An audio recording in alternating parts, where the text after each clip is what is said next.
So we've already looked at the ATP PC system. In this video we're going to look at another anaerobic system, the lactic acid system.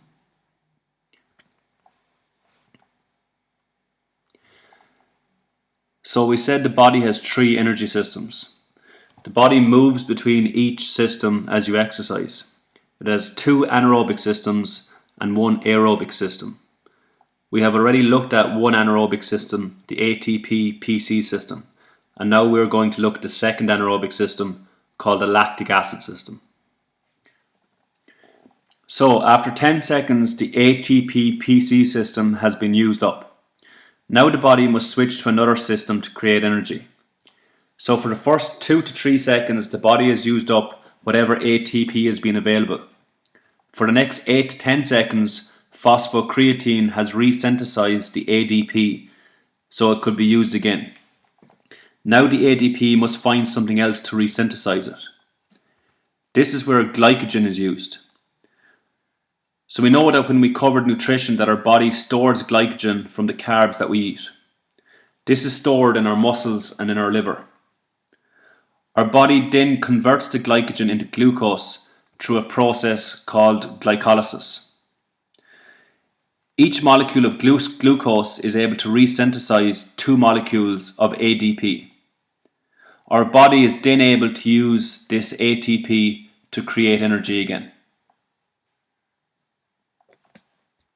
Because this is the anaerobic system, no oxygen is being used during glycolysis. This means that 2 molecules of pyruvic acid are also formed as a byproduct. This pyruvic acid is not harmful to the body. However, because no oxygen is being used, the pyruvic acid is then converted into lactic acid. This lactic acid is much stronger and causes pain, soreness and fatigue. So during a 400-meter race, what energy systems would Michael Johnson have been using?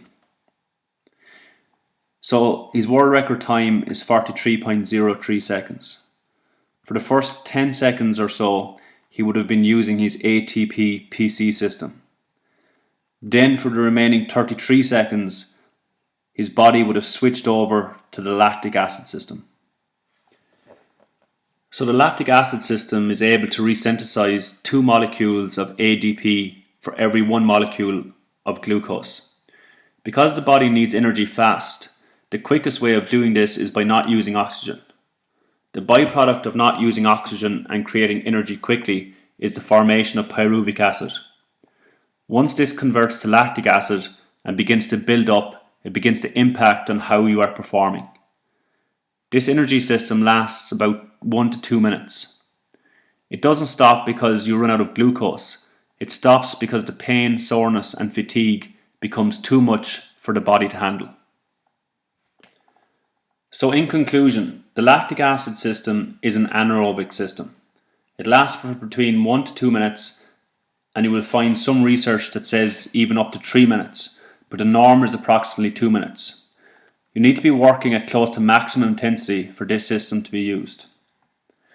This system is used for the 400 meters, 200 meters in swimming, during gymnastics, and partially during invasion games like basketball and soccer. Basically, think of any sport that lasts longer than 10 seconds and less than 2 minutes, and if you're working at full intensity, then your lactic acid system is what's being used. So this system is not very efficient. It only releases 5% of the energy available from glycogen. The aerobic system is a much more efficient system, but is not able to produce the energy as quickly.